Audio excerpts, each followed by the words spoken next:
Halo semuanya, perkenalkan nama saya Grace Amelia Purba, Angkatan 10 Kelompok 1, peserta Laksar CPNS Provinsi Sumatera Utara tahun 2022. Kali ini saya akan memaparkan materi mengenai manajemen ASN dan Smart ASN.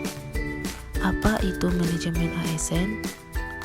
Manajemen ASN adalah pengelolaan ASN untuk menghasilkan pegawai ASN yang profesional, bebas dari intervensi politik, no KKN, memiliki dasar etika dan etika profesi.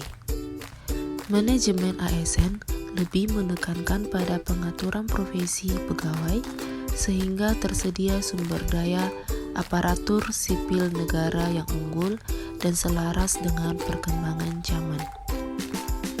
Kedudukan ASN berdasarkan Undang-Undang Nomor 5 Tahun 2014 terdiri atas yang pertama, pegawai negeri sipil atau PNS, yaitu WNI yang memenuhi syarat tertentu diangkat sebagai pegawai tetap oleh pejabat pembina kepegawaian untuk menduduki jabatan pemerintahan.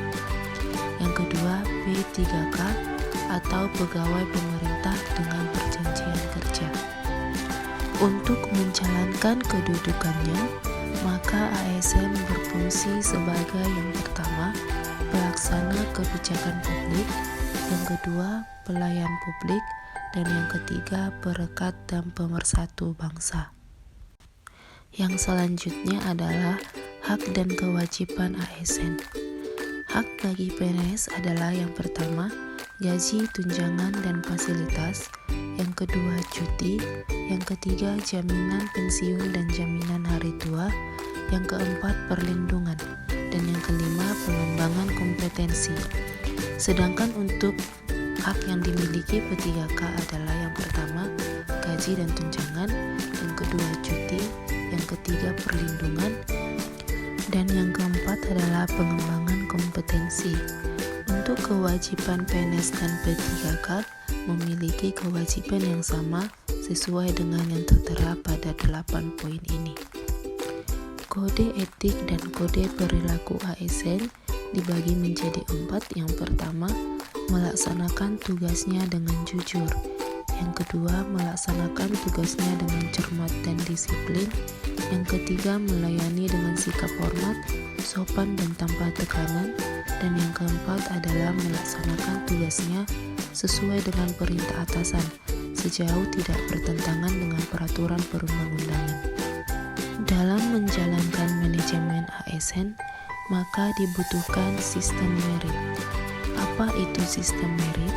Sistem merit adalah konsepsi dalam manajemen SDM yang menggambarkan diterapkannya objektivitas dalam pengelolaan ASN, yakni pertimbangan kemampuan dan prestasi individu dalam melakukan pekerjaannya. Manfaat adanya sistem merit ini adalah yang pertama, mendukung keberadaan adanya prinsip akuntabilitas. Yang kedua, mengarahkan SDM untuk mempertanggungjawabkan tugas dan profesinya. Dan yang ketiga adalah instansi pemerintah mendapatkan pegawai yang berintegritas untuk mencapai visi dan misinya. Selanjutnya adalah pemaparan mengenai Smart ASN. Apa itu Smart ASN? Berdasarkan arahan Presiden pada poin pembangunan sumber daya manusia dan persiapan kebutuhan sumber daya manusia, literasi digital dibutuhkan untuk meningkatkan kemampuan kohesif SDM di Indonesia. Literasi digital adalah pengetahuan atau kemampuan untuk menggunakan media digital dengan bijak. Literasi digital mencakup yang pertama, digital skills, yang kedua, digital ethics, yang ketiga, digital culture, dan yang keempat, digital safety.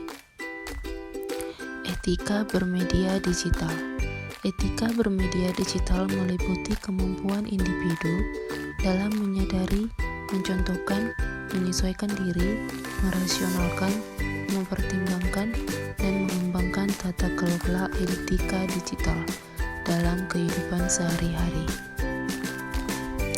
Konten negatif yang membarengi perkembangan dunia digital tentu menyasar para pengguna internet yang substansinya mengarah pada penyebaran kebencian atau permusuhan berdasarkan suku, agama, ras, dan golongan.